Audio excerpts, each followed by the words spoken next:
Penlim orang ya kura jong kejela Sikkim 19 chalrai ya orang kura jong kejela Nagaland uke lunglalang ha kejing kun semifinal jong ke men's sandan 65 kg ha kejing lakai wushu kabla long menda kesngi khat atrik unai weng hapo ke basketball court ke badan hapo nihu ha ke rensa lakai jong ke second Northeast Olympic Games araja puar Nagaland के माथे पहला ball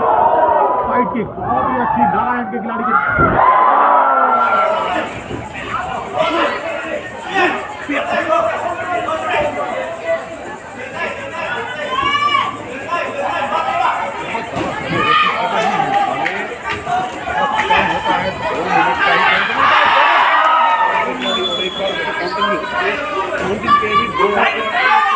Sikkim के खिलाड़ी को जरूर लिए जाएंगे, पसंद किए जाएंगे। जहाँ पर अब हम बात करें दूसरा राउंड भी अभी तक पूरी तरह से कर रहे हैं, परिवर्तित कर रहे हैं, यह बहुत जरूरी है।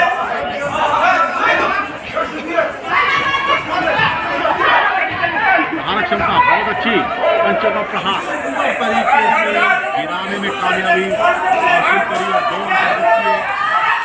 साइड किक का